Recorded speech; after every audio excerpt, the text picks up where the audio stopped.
Okay. Okay. என்னன்னு சொன்னால், இப்போ நம்ம பைத்தானில் வந்து அது எப்படி ஒரு பைத்தான் கோடை வந்து எழுதுறது, அது எப்படி நாம் அதை செயற்படுத்தி அதில் வெளியிட பார்க்குறதுன்ற சொல்லி நாம் இனி பார்க்க போகிறோம். சரியா? இதுக்கு நான் முதல்ல வந்து என் கம்ப்யூட்டரில் வந்து நான் ஒரு ஃபோல்டர் க்ரியேட் பண்ணிக்கொள்கிறேன்.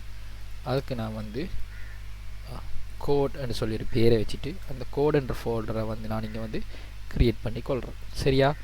க்ரியேட் பண்ணிவிட்டு அதை நான் உருவாக்கிட்டு அதை நான் வந்து ஓப்பன் பண்ணி எடுக்கிறேன். விசுவல் ஸ்டுடியோ கோட்ன்ற ஒரு கருவியை பயன்படுத்தி எடுத்துட்டு அந்த கோடண்ட ஃபோல்டர் இருக்குது தானே, அந்த ஃபோல்டருக்குள்ளே வந்து நான் வந்து ஒரு பைத்தான் ஃபைலை வந்து உருவாக்க போகிறேன். இப்போ நீங்கள் அந்த நேமை வந்து என்னென்றாலும் கொடுத்துக்கொள்ளலாம். இப்போ நம்ம முதல் ப்ரோக்ராம் என்று சொல்கிறால ஃபர்ஸ்ட் என்று சொல்லிவிட்டு அங்கே பார்த்தா அதை ஒரு புள்ளி ஒன்று வைத்துட்டு அதுக்கப்புறம் அந்த ஃபைல்ற டைப், இப்போ இந்த கம்ப்யூட்டருக்கு தான் நம்ம சொல்லணும் இது ஒரு பைத்தான் ஃபைல்னு சொல்லி, அதுக்கு என்ன செய்யணும், p.py என்று சொன்னால் இது ஒரு பைத்தான் ஃபைல் என்று கம்ப்யூட்டர் விளங்கி கொள்ளும். நீங்கள் .p என்று கொடுத்தாலோ டொட் வச்சாலோ அங்கே வேறு என்ன கொடுத்தாலோ அது வந்து எடுத்துக்கொள்ளாது. ஏன்னு சொன்னால் இது பைத்தான் ஃபைல் என்று சொல்லி கம்ப்யூட்டருக்கு தெரியாது. நீங்கள் .py என்ற எக்ஸ்டென்ஷனை கொடுத்தாக மட்டும்தான் உங்களோட கணனி வழங்கி கொள்ளும் இது ஒரு பைத்தான் ஃபைல் என்று. அப்போ தான் நீங்களும் இந்த பைத்தான் ஃபைலில் உங்களோட கோடில் எழுதி அதுக்கப்புறம் அதை செயற்படுத்தி அதில் வெளியீடுகளை பார்க்க முடியும். அப்போ இப்பையும் பைத்தான் ஃபைலுக்கு .py என்ற ஒரு எக்ஸ்டென்ஷன் முக்கியம். இப்போ நீங்கள் வந்து உங்களோட முதல் பைத்தான் ஃபைலை உருவாக்கிட்டீங்க. அடுத்த என்ன செய்யணும்னு சொன்னால் அதில் நம்ம முதல் ப்ரோக்ராமை எழுத வேண்டியது தான். இப்போ வந்து நம்ம பைத்தானோட மிக முக்கியமான ஒரு குறியீடை பார்க்க போகிறோம், அதாவது கீவேர்ட்ஸ். அந்த கீவேர்ட்ஸ் தான் பேர் வந்து பிரிண்ட் என்று சொல்லுவாங்க. இந்த பிரிண்டண்டா என்ன என்று வந்து நாம் விளக்கமாக பார்ப்போம். சரியா? இப்போ நாம் வந்து நம்மளோட ஒயிட் போர்டுக்குள்ளே போவோம். அதில் வந்து பிரிண்டண்டா என்றதை இப்போ பார்ப்போம். சரியா? ஓகே. பிரிண்டண்டா என்னன்னு சொன்னால் அது ஒரு நம்மளுக்கு ஒரு அதுக்குள்ளே இந்த பிரிண்டில் இந்த ப்ராக்கெட் வந்து க்ளோஸ் பண்ணி அதை ஓப்பன் பண்ணி க்ளோஸ் பண்ணணும். பண்ணால் இது ஒரு பிரிண்ட் ஃபங்க்ஷன் என்று நம்ம சொல்லலாம். இந்த பிரிண்ட் ஃபங்க்ஷன் என்ன செய்யும்னு சொன்னால் இந்த ப்ராக்கெட்டுக்குள்ளே நாம் எது நம்ம பாஸ் பண்ணுறோமோ அதை நம்மளுக்கு வெளியீடாக அவுட்புட்டில் வந்து அதாவது வெளியீட்டில் வந்து அதை நம்மளுக்கு காட்டும். இப்போ நீங்கள் இந்த பிரிண்ட்டுக்குள்ளே என்னத்தை கொடுக்கீங்களோ அதை வந்து அவுட்புட்டில் நம்மளுக்கு வந்து காட்டும் என்று நீங்கள் வச்சுக்கொள்ளுங்க. இப்போ நான் என்ன சொல்கிறேன்னா பிரிண்ட்டுக்குள்ளே வந்து சரியா ஒரு 10 காட்டுன்னு சொன்னால் எனக்கு அவுட்புட்டில் வந்து 10 வரும். இப்போ நான் அந்த பிரிண்ட்டுக்குள்ளே வந்து நான் வந்து இப்படி பிரிண்ட்டுக்குள்ளே ஹெலோன்னு சொன்னேன்னா எனக்கும் அவுட்புட்டில் வந்து ஹெலோ என்று சொல்லி வரும்.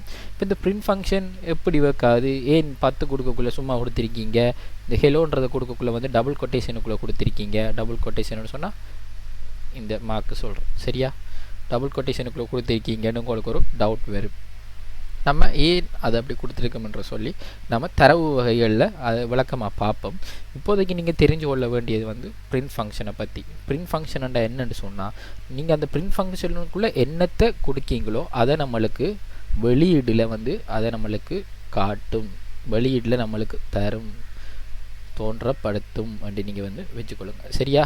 என்ன சொன்னால் பிரிண்ட் ஃபங்க்ஷன், அந்த பிரிண்ட் ஃபங்க்ஷன் ஒரு ஓப்பன் ப்ராக்கெட் அடுத்த ஒரு க்ளோஸ் ப்ராக்கெட், அதுக்குள்ளே நீங்கள் ஒரு நம்பரை கொடுக்கலாம், அதுக்குள்ளே இல்லாட்டி ஒரு வாக்கியத்தை கொடுக்கலாம், ஒரு எழுத்தை கொடுக்கலாம். என்னத்தை கொடுத்தாலும் நம்மளுக்கு வெளியீட்டில் வந்து இந்த பிரிண்ட் ஃபங்க்ஷனுக்குள்ளே என்ன இருக்கோ அதை நம்மளுக்கு வந்து கொண்டு வந்து காட்டும். இதான் அந்த பிரிண்ட் ஃபங்க்ஷன்ட வந்து ஒரு தொழில். சரியா? இதை பற்றி நாம் இப்போ கோடிங்கில் வந்து எப்படி இந்த செய்னரில் வந்து எழுதுறன்றதை பற்றி இப்போ பார்ப்போம். சரியா?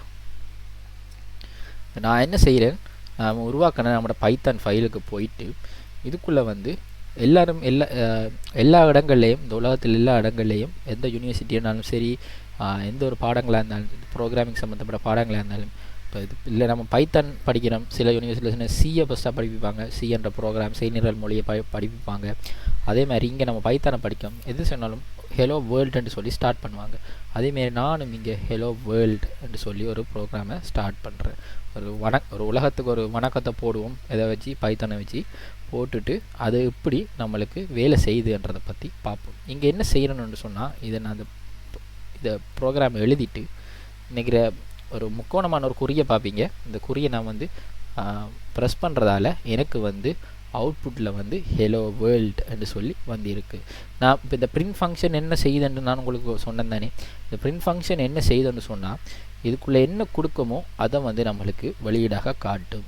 இப்போ உங்களுக்கு டவுட் இருந்தால் சொல்கிறேன், ஹெலோ வேர்ல்டுன்னு சொல்லி ஒரு வியப்பு குறி ஒன்று போட்டுறேன்.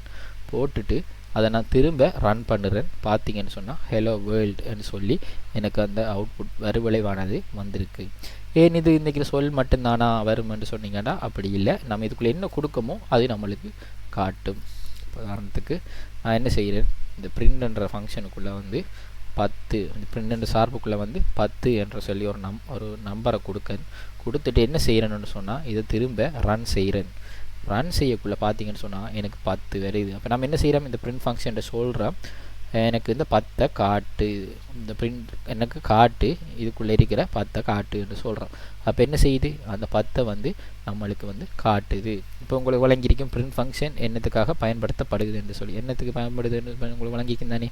பிரிண்டில் வந்து ஒன்று ஹெலோ என்று சொல்லி ஒரு இது ஒன்று கொடுக்கலாம், 10 என்று சொல்லி கொடுக்கலாம். அடுத்து என்ன செய்யலாம், பிரிண்ட்டுக்குள்ளே வந்து திரும்ப வந்து பாய் என்று சொல்லி கொடுக்கேன்.